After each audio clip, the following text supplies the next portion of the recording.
Welcome to my channel, English with Emma. In this session, we'll dive deep into the topic of present tense. When we use the present simple tense, we use the present simple tense to talk about what usually happens in the present. Function. The simple present tense is used in permanent situations, general truths that are always true. For example, over 2 billion people speak English all over the world. Function.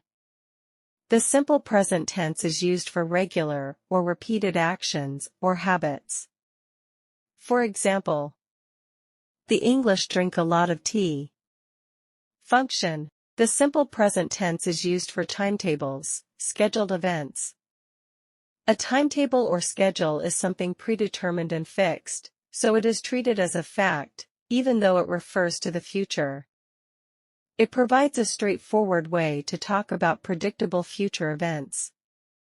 For example, the train to London leaves at 7:30. Example of positive sentences are, I play. You play. He, she, it plays.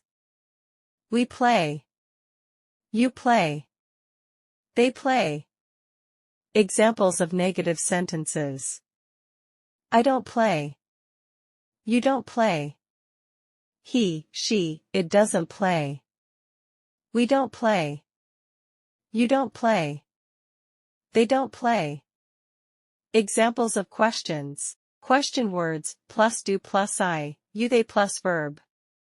Question words, plus does, plus he, she, it plus verb. Example. When do you usually play music? What instrument does she play in the band? Time expressions. The simple present can express certainty when used with adverbs like always, usually, often, sometimes, seldom, never. For example, Mike often wears the same jacket. The simple present can describe future actions if they are planned or scheduled. In grammar, words and phrases like every day, every week, every month, every summer, every Monday are examples of adverbs of frequency or time. They describe how often or when an action happens. For example, we play basketball every Wednesday evening. Phrases like once a month, twice a week, 3 times a year are examples of adverbial phrases of frequency in grammar. They describe how often an action occurs within a specific time period. For example, she has dentist appointment twice a year. These adverbial phrases are essential for describing habits and routines in everyday communication. Thanks for watching. Like, share, and subscribe to our channel for more learning videos. See you in the next video.